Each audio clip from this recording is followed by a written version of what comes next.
Hello everyone, this is MAREK coming to you. It's late Friday night, 28th of February on Friday, and I went to go see EPiC again, this time at my local theater, cinema down the street, Kino Lumiere, here in Bratislava. And many of you have asked me for a more detailed review of EPiC, and this is my second time I saw it. First one was last Saturday at IMAX in Borimo here in Bratislava. So I will give you a little bit more info. Please, if you don't like spoilers and you haven't seen the movie yet, don't listen, because I don't want to spoil the fun for anyone. And as usually say, movies are always better the second time around, and that's pretty well the truth. This movie definitely has to be seen several times on the big screen to be appreciated fully. I think that this is probably the only time we will ever see Elvis treated this way, probably for most of our lifetimes. I'm talking many of the original people who've were with Elvis right from the beginning, who were fans from the 50s throughout his career until his death in 1977. They will be a little bit, they're getting up in age, unfortunately, and they're in their 70s, 80s, and in their 90s. So time is merciless. Anyway, please go and see it if it's still playing in your area, if it's not in your direct town, if it's somewhere close. It is well worth the trip, because this is Elvis as you haven't seen him. I mean, all of us have DVDs and his movies and documentaries and everything, but the small screen experience is nothing compared to when you have like a 70-foot screen on IMAX, and it's like you're looking at a 3 or 4 story building in terms of the screen size, and it's a curving screen, and it's just amazing. The sound hits you from all around. So let's get down to the movie itself, and it starts off with Elvis saying, "Hi, my name is Elvis Presley," and you want to know something about how my life came about and my story. So he goes to say that Walked into Sun Records, I wanted to hear how he sounded like on record, so he made the record, paid $4, I think it was at the time. It's about $40 equivalent now, as a birthday present for his mother, Gladys.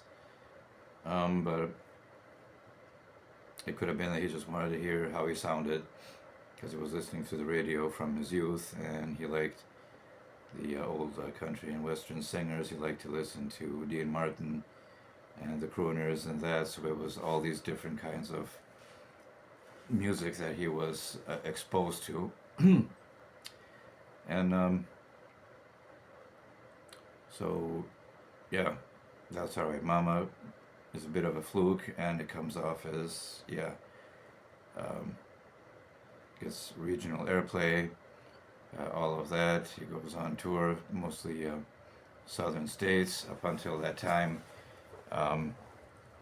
He was only starting out, so Sam Phillips put him together in touch with Bill Black and Scotty Moore, lead guitar.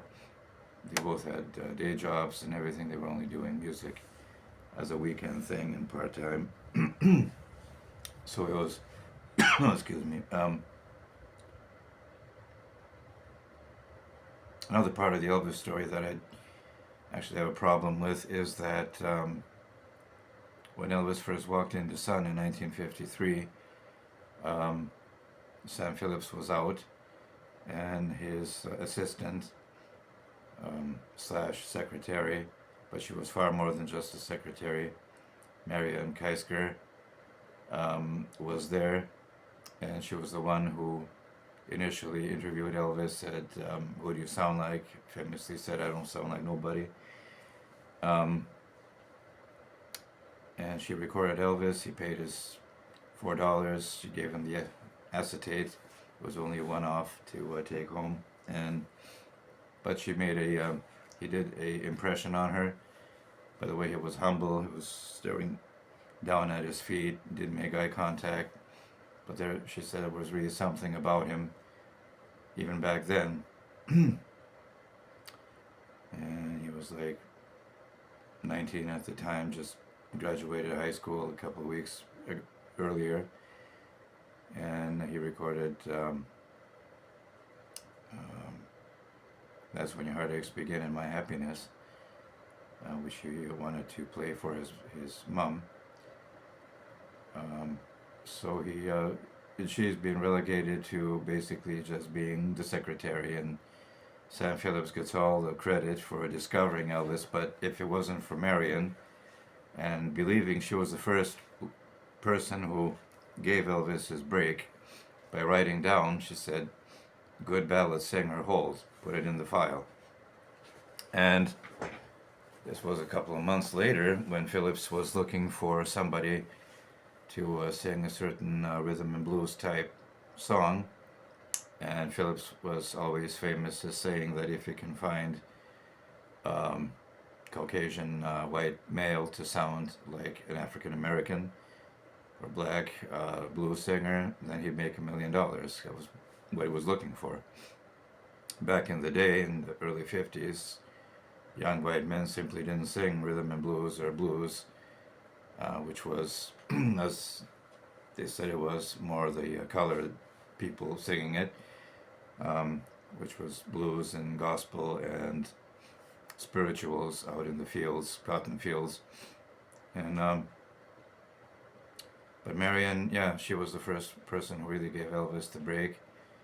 Sam Phillips was a bit of a hard ass, and he really put Elvis through his paces, and but she should really be the one who should take most of the credit for, if someone wants to say, discovering Elvis and giving him his first break. She was the one. Anyway, it goes where it just touches basically on that, and that he was touring the South, and of course met Tom Parker, and he started managing him and all that, and he saw what frenzy he was putting his audience in, which were mostly teenage girls, and Parker realized that he has a gold mine on his hands, so the next best thing was put Elvis in the upcoming new technology, which was television. And at that time, television was a novelty. It wasn't as widespread as it was later. And he got him on the Dorsey Brothers show, which was kind of ironic because Tommy and Jimmy Dorsey were famous for big band music, which was the anathema of rock and roll, or rockabilly, or whenever it was like starting out. And Elvis went on there and was finally exposed to the entire United States, so people could see him. Many were surprised that he wasn't colored, he wasn't black, because the way he sounded on the radio, they assumed he was. And the first person who interviewed him was Dewey Phillips, who was a kind of a crazy DJ in Memphis, a bit of a legend himself. And Sam Phillips took the acetate record he cut with That's All Right Mama, and Dewey Phillips played it over and over and over again. At that time you could do that. And the switchboard lit up like a Christmas tree apparently, and people want to know, what is this new sound, who is it? It's not country, it's not blues, this is something they never heard before. So do it that way. But Elvis was, and even the name Elvis, I mean, you never heard it anywhere before. It was really unique sounding. So anyway, yeah, Phillips hooks him up with, of course, Scotty and Bill, and then later on DJ Fontana on drums. And long story short, Parker puts him on TV, and then of course Hollywood comes knocking. And Elvis said, I was really excited to be movie star, Love Me Tender, Loving You, Jailhouse Rock, and Creole, first 4 movies that he did before being drafted into the U.S. Army, with some of his best cinema work. And King Creole actually originally was for James Dean, but he died in a car accident a couple of months prior, so the studios were looking for somebody to fill Dean's shoes, and Elvis fit the bill perfectly. And they called him, he's like Brando with a guitar, and he looked really great on the big screen. Very charismatic, great looking young guy, and his Hollywood career was in essence secure. So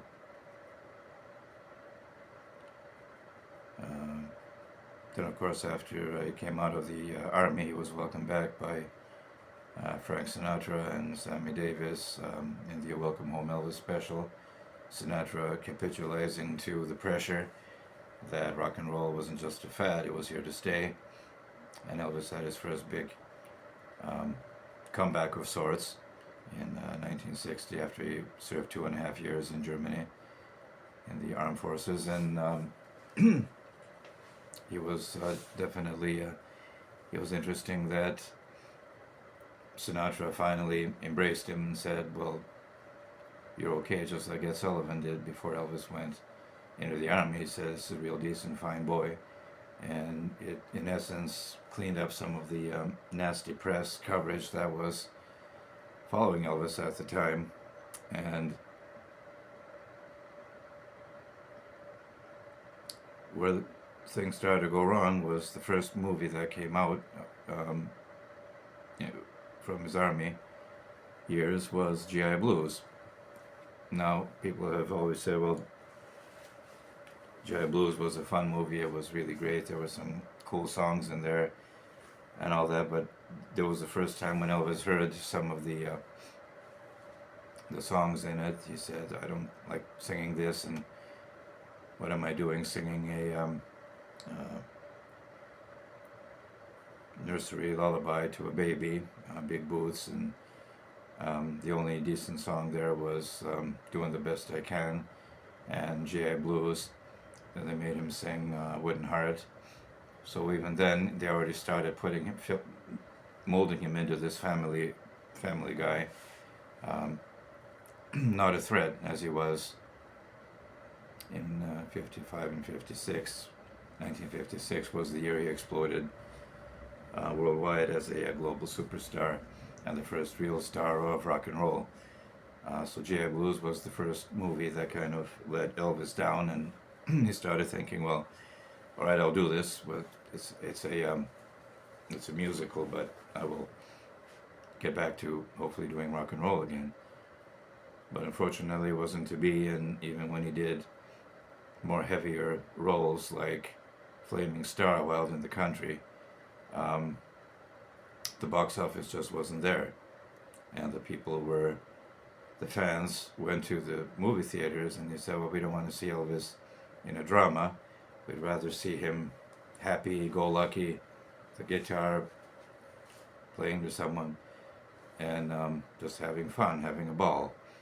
The movie that broke Elvis's back was actually one of his most famous movies, and in essence, there was no turning back after that one. No matter what he did, and he wanted to be accepted as a serious movie actor, and he studied acting himself. He was a huge movie buff his entire life.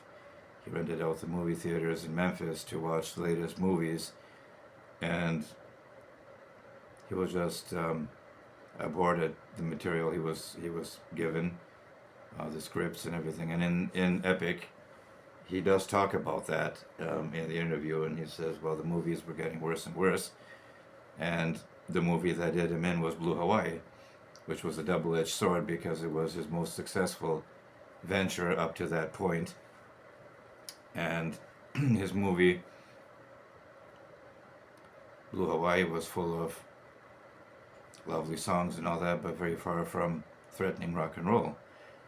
So, but the box office take was enormous. It was one of the top 5 movies of 1961, and it forever cemented Elvis as a movie musical star.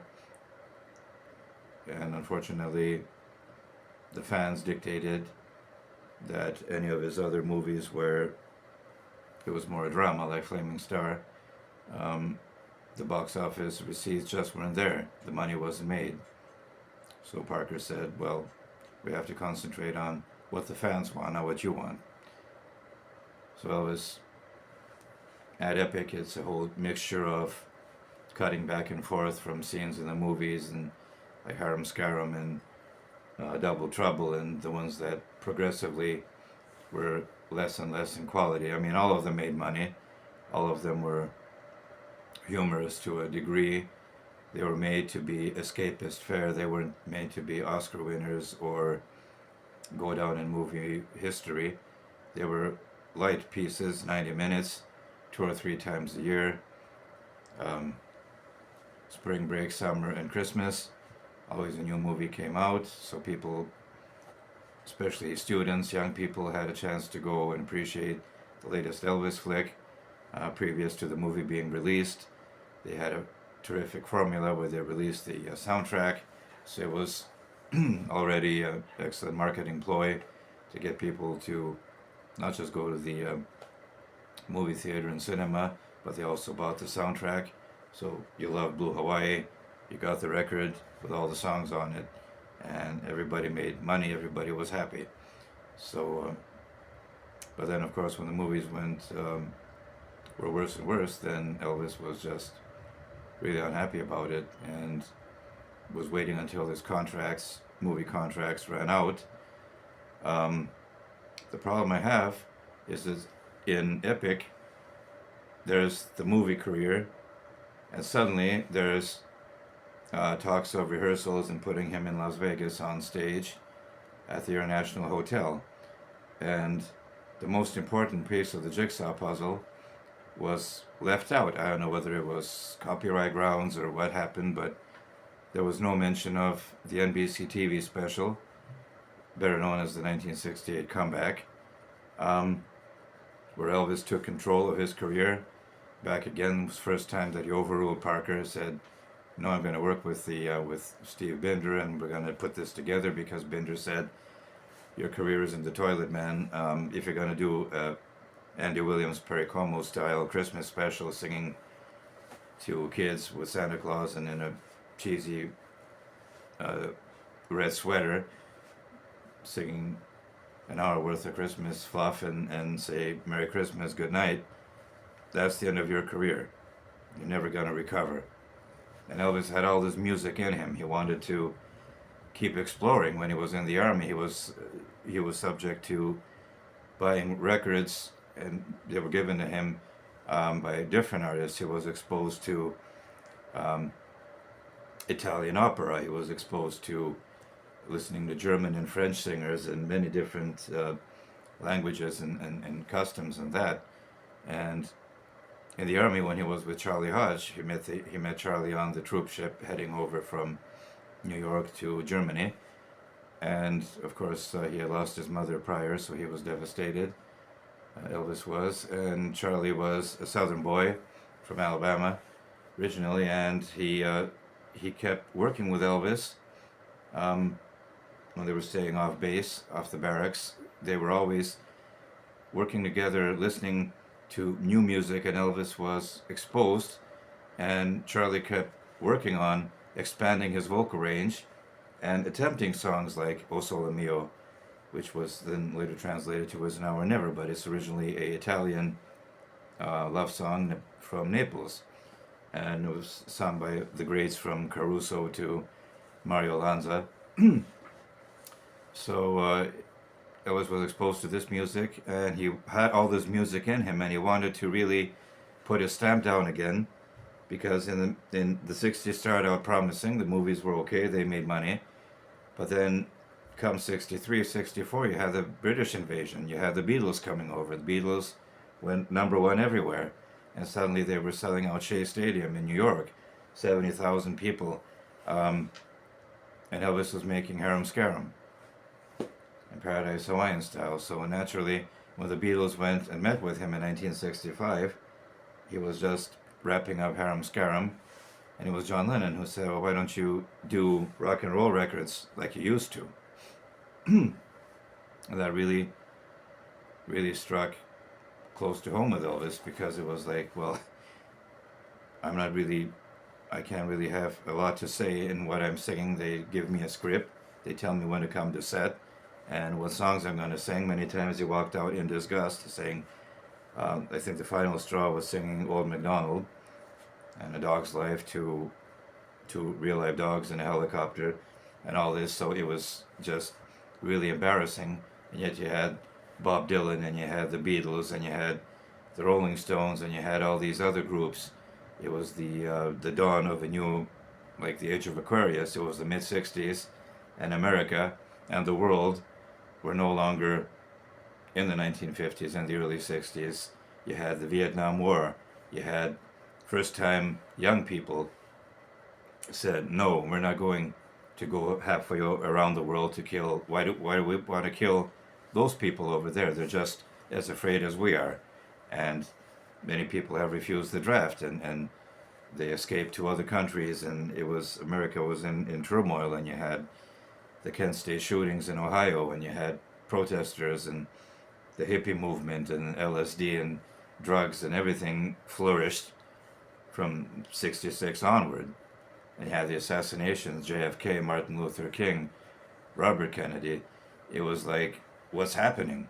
And Elvis was stuck in the middle, making these movies that nobody except the really hardcore Elvis fans wanted to go see. And he was at the end of his rope culturally, and he said, well, I'm not going to be doing this again.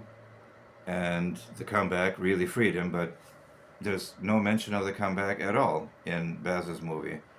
So this is kind of really, it's a very important part of Elvis's career, because the 68 comeback broke all records in terms of viewership on TV, NBC network. I put Elvis in, breathed second life into him.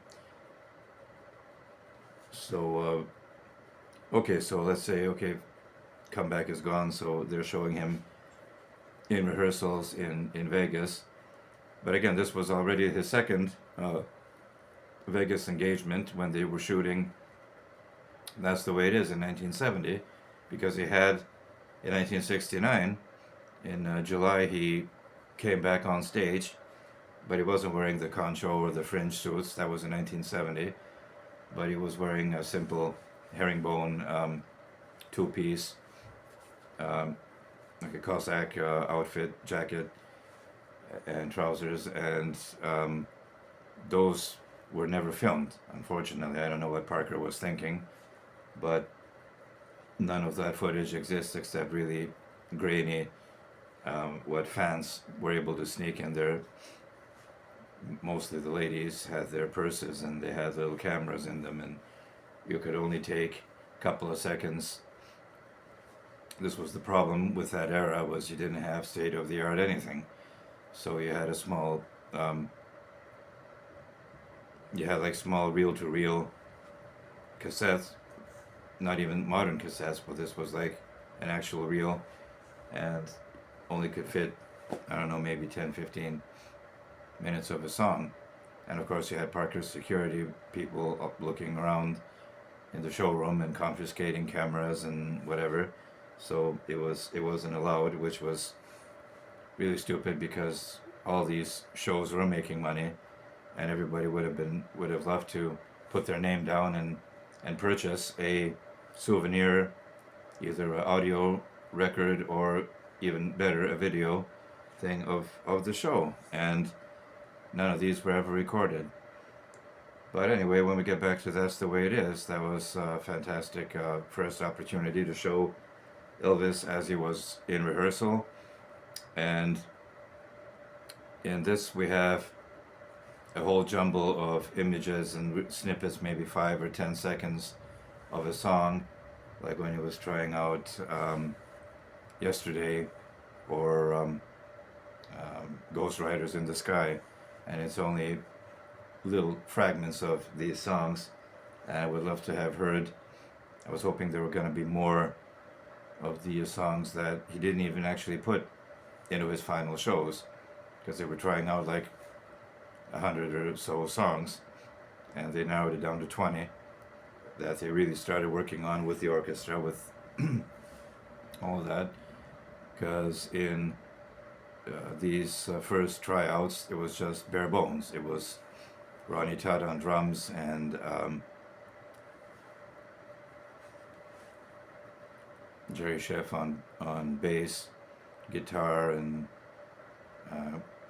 Glenn Harden on piano, and of course the wonderful James Burton on lead guitar, and John Wilkerson on rhythm guitar, and then you had the Sweet Inspirations and the Imperial Quartet before it went to the Stamps later on. Elvis always wanted to have the gospel feel to the shows, so they were tackling a lot of material that was contemporary. So he was trying songs like Bridge Over Troubled Water by Paul Simon, and he should have released I Shall Be Released by Bob Dylan. He only touched on that in the rehearsals, but he never formally released it. But there's a fantastic recording he did, was of Tomorrow Was a Long Time, which they put on the Spin Out soundtrack, for Pete's sake. So these are real gems that he still had little nuggets here and there during the movie years. And of course in 1966 he released How Great Thou Art, which went on to win a Grammy for Best Gospel Album of the Year. So after he got out of the movies, and that's what he narrates in EPiC, so they show him in full rehearsal, and then of course going on stage, and unfortunately not even one song is complete, so that's kind of a thing. But if you want the full songs, then you've got the original. That's the Way It Is in Elvis on Tour. So that's that would be kind of my review. Definitely, if it's still playing in the theaters or cinemas where you are. Unfortunately, I think the IMAX, it was only for a limited time before it went to the general screens, so you can only see it in the regular movie houses and cinemas. But do see it, because the sound is amazing, the picture quality, the sharpness, the colors, it all pops out at you, and it's just absolutely stunning to see. So definitely do go see it. I recommend it highly. I saw it first last week on IMAX, and now I saw it just tonight on a regular theater screen, but it was still a wonderful experience to see. There's a couple of really moments that pull on your heartstrings, and that's when he sings Always on My Mind, and it shows a little bit of footage with him and Priscilla. It doesn't show any wedding pictures, and then it shows little Lisa, how they're bringing her home from the hospital, then when she's still crawling on all fours, and then when she's walking and running around. Those are some really tough moments to see, and especially the fact that she passed away 3 years ago and wasn't able to see it.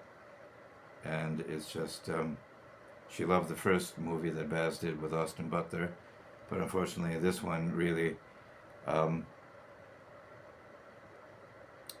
there was another review that I heard, because there are so many of them right now on YouTube and everywhere, and when lady, I think she calls herself Elvis Lass, she is Irish, and she said the thing that really hit her watching this movie is you really want to experience it with your loved ones, and especially the ones who are no longer there.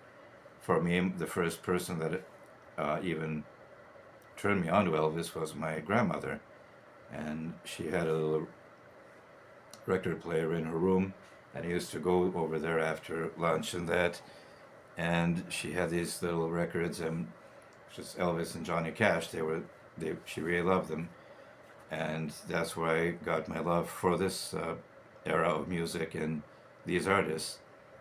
So she would have loved this movie. I would have loved to have seen it with my dad. He passed away 2 years ago now. My mom as well. We all loved Elvis. It was in our family. It was like another unofficial member of the family. And the thing is that not only your family, but when you take the Elvis family, for example, look at the people who were there with Elvis when he started his career and who were there up until the end. Not just the guys, the Memphis Mafia. There's only two left that are alive, and that's Jerry Schilling and Larry Geller. And everybody else has passed on. So people like Joe Esposito or the West Brothers, and they wouldn't. Would have been amazing if they were still alive to see this work. And really, thanks to Baz Luhrmann and Peter Jackson and his entire team that took footage that was relegated to a slow and agonizing death in some salt mine or whatever, to the ravages of time, and they just let it slip like that. And it's like a final thank you from Elvis, like from beyond, that shows his love for his fans, and it's fully apparent, and the wonderful relationship he had with his crew, with his band members, with the Sweet Inspirations, Kathy Westmoreland, J.D. Sumner. It was always, the shows were full of fun, and there was always, of course, the tension. I mean, you always had death threats against him and things like that, and he had to put all of that aside and to just go out into the spotlight knowing you're a potential target. I mean, I just can't imagine what went through his head day after day. And it's not like when you have artists now, when they take 1 or 2 days in between shows. It was non-stop, so he played Vegas 2 weeks straight, or he went on tour and it was 10 days with no break. And this shows how he worked hard in delivering. It wasn't just standing there and rattling off a song. He did these shows, these songs with heart, and he put everything he had into the songs, just so they would be interpreted in that way, and give everything for his fans, and was emotionally, physically drained after every performance. And in the International, which was then the Hilton and now is the Westgate, I was fortunate enough to visit Vegas in 2017 and was able to go up to the penthouse suite, which used to be his. Now it's of course renovated, but there's still some of the original furniture in that. You can see that on my other videos and on my Facebook page. I took a lot of pictures there. But I went up in the elevator that he used. You could actually see at the end when he's physically drained, and you throw the towel around his neck and he's barely standing on his feet, and they're heading back up to the suite to relax, because he did usually a dinner show at 8, and then there was the midnight show, and they all could go only for an hour because that was the house rules in Las Vegas. You didn't want a 2-hour show because they wanted people to spend money on food, especially on gambling. So chances are the ladies came with their husbands and partners, and they didn't care that much about Elvis, so they went and gambled, and the ladies went and saw Elvis, and they of course used these big names to entice people to come and to the casinos and gamble. That was what Vegas was about. So so it shows Elvis as very human, as somebody who deeply cared about the fans. And there's a snippet right at the end where um, he's walking with his entourage and some police officers from his elevator from his penthouse to the stage area, and he's going on purpose by the big glass windows where you have the hotel employees, the maids and the cooks and everybody that are having their lunch break, and he waves to them and smiles and that. So even then he wanted to give a piece of himself, even if it didn't cost him anything, and there was just genuine love and affection for his fans. And he treated the janitor or the cook or the maid with the same respect he showed Cary Grant or Sammy Davis Jr. And you can see the after party, which I was really hoping they would show more footage of, because there was also Fred Astaire present and Frank Sinatra, and Nancy Sinatra was there, and Dean Martin at one show as well, and Elvis did a snippet of Everybody Loves Somebody. And Dean was sitting in the front row.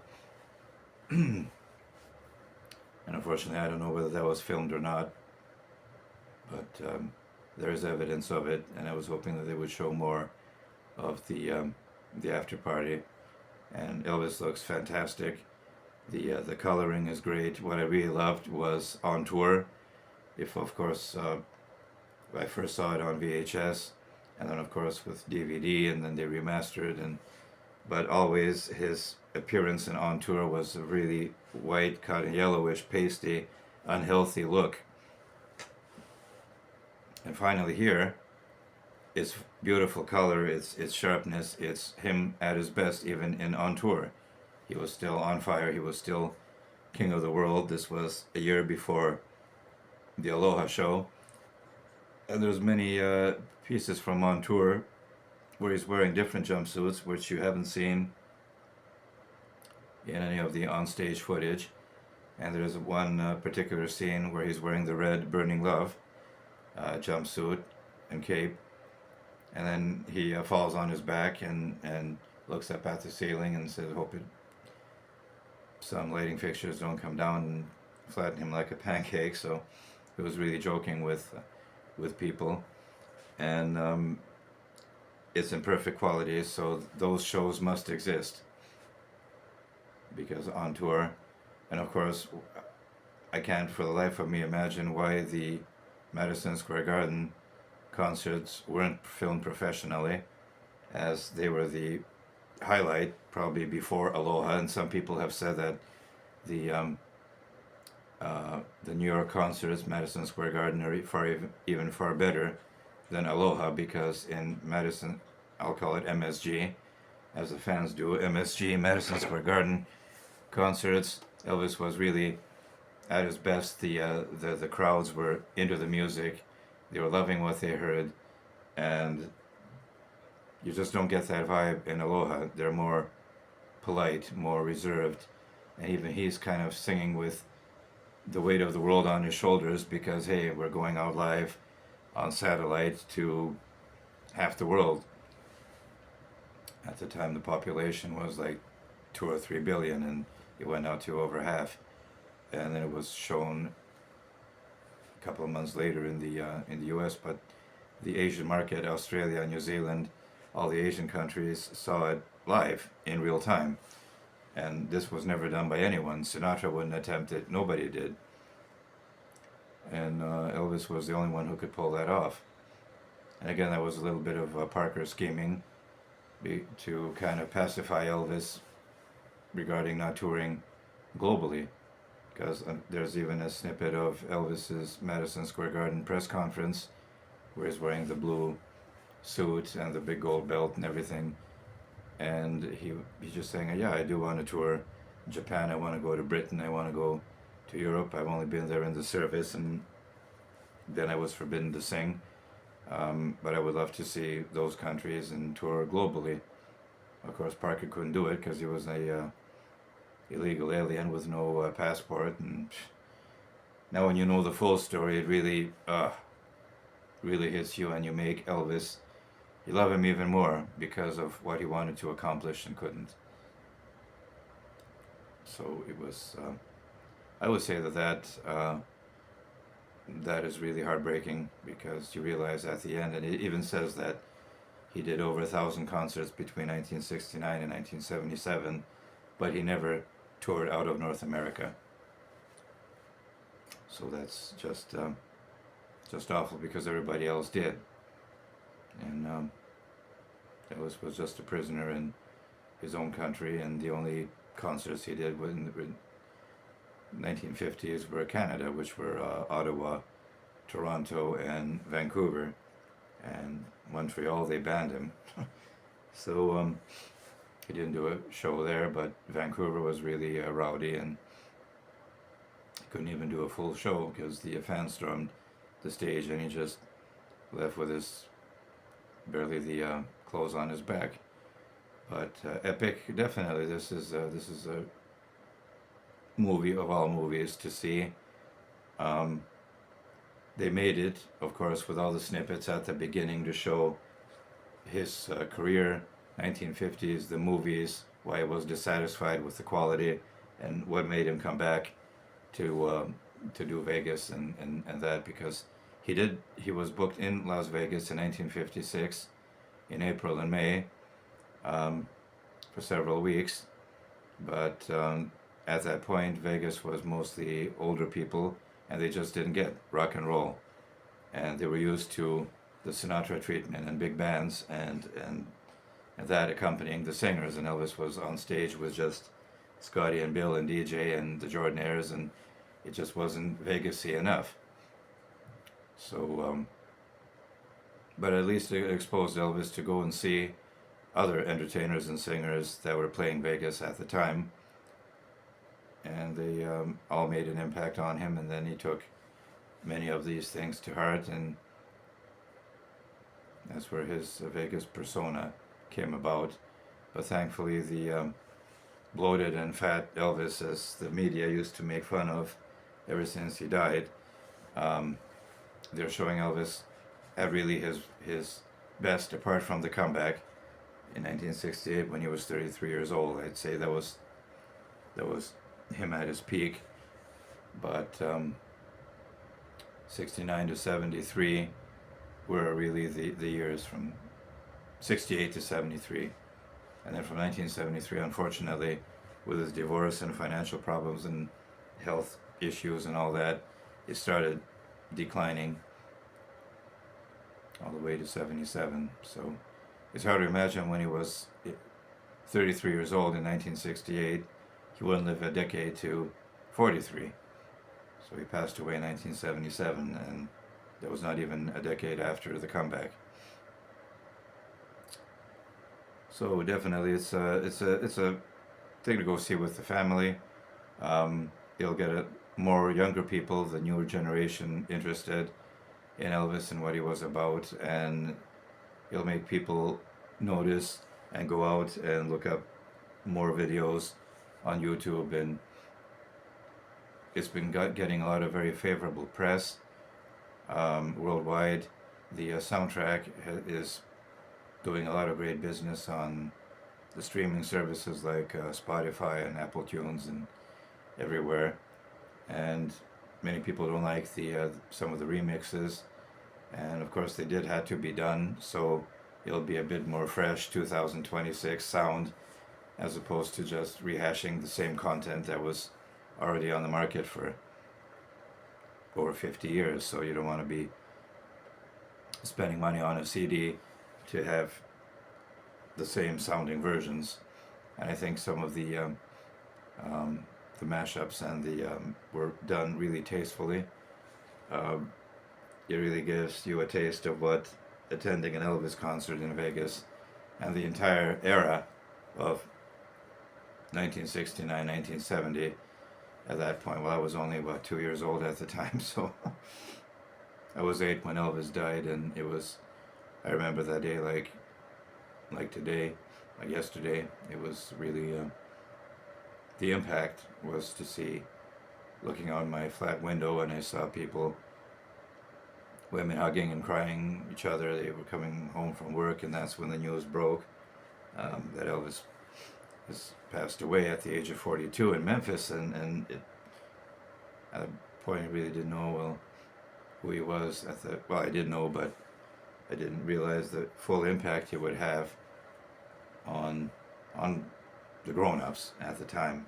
And he died on my grandmother's birthday. She was on August 16th, so from that point on, it was always, her birthday was associated with this tragic event. And but yeah, she turned me on to Elvis, and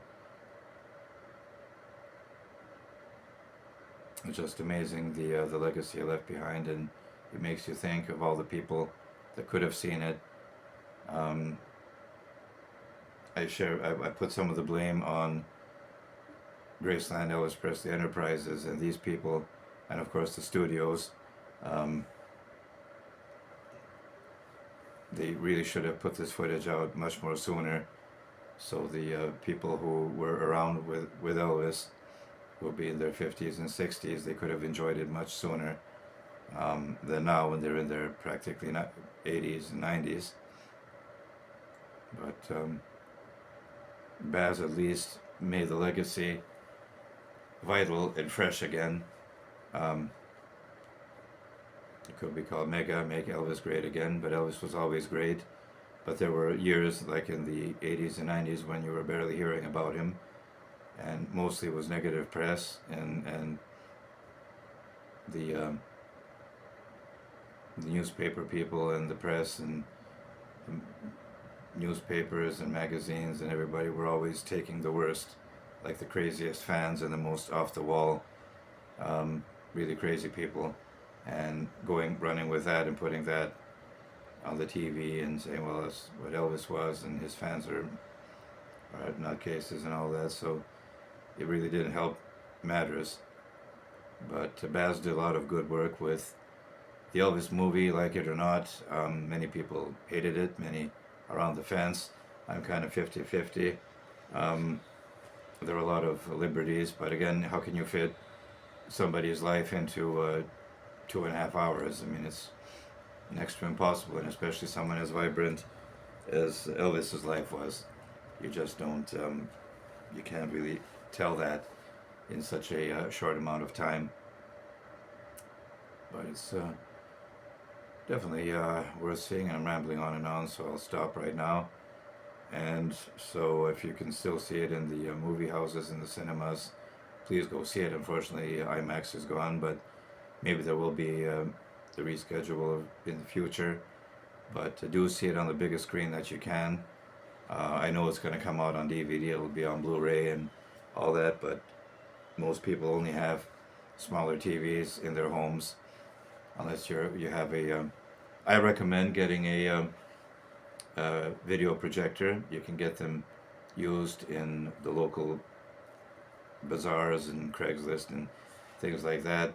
I pay like 40 euros for mine, and it's wonderful to have a several foot picture, and you have kind of a movie theater at home for a fraction of what the big screen TVs go for. So you can get a fairly decent used projector.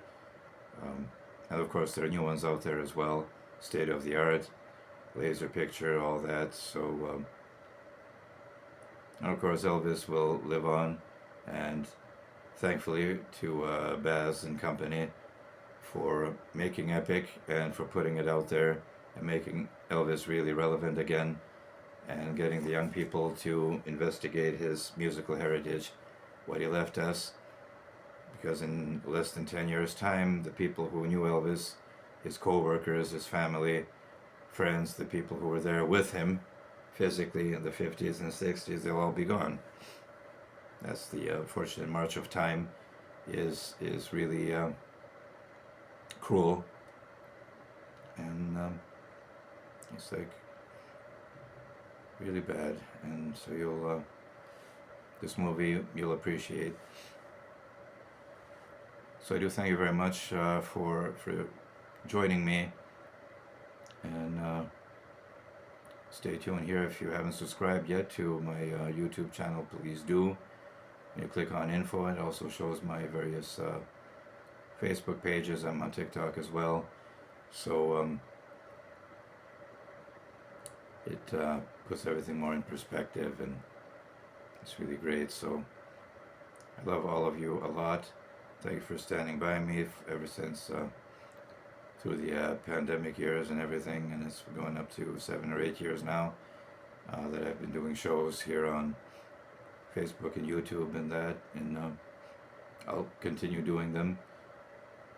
And it's always a joy to sing for you, make people happy, give just a little bit sprinkle of the magic that was Elvis and company, and there's not too many entertainers from his era that are left. You only have like Engelbert Humperdinck and Pat Boone and Tom Jones. Neil Diamond is 85, getting up in age and battling Parkinson's, and I had Neil Sedaka passing away, so it's